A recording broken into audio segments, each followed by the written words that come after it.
how to give zakat on the wealth that you accumulate through salaries or whatever income that you have. Is there isn't zakat on it? The answer for this is yes, if the amount of money that you possess for more than a year will be more than the actual nisab. And nisab, it's the amount of money that if you possess or you hold for a whole year, you have to give 2.5% of it. What that amount of money? Is it a fixed amount? No. It varies because it is based on a gold price.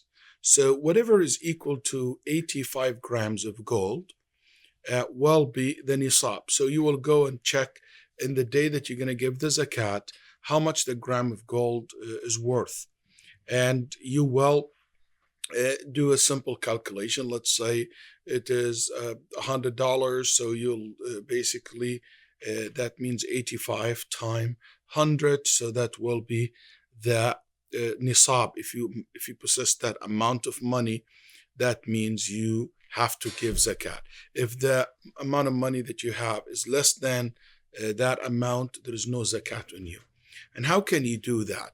Because as you know, we get income like on a monthly basis. So how would you figure out if that amount, I held it for more than a year or not?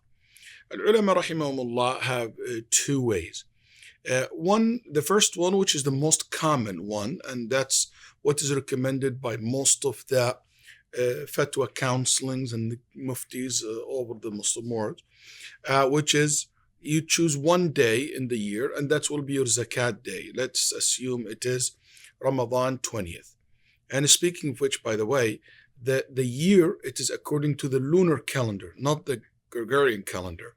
So, because if you're going to do it according to the lunar calendar, it will be 2.5. But if you're going to go with the Gregorian calendar, it will be 2.57. Because as you know, it is more days in the Gregorian calendar versus the lunar calendar. Going back to the point, so this is the day of your zakat, and Ramadan, let's say 20th, and you will give zakat on that day. You will see how much you have in your account at that day. You have $20,000. So you will give zakat on that amount of money, the 20,000 that you have. And that will be the zakat of the year.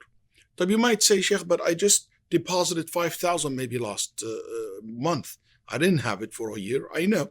But the ulama said that the extra will be sadaqah. Because it's become almost impossible to keep track of every income and how much it will remain in your account.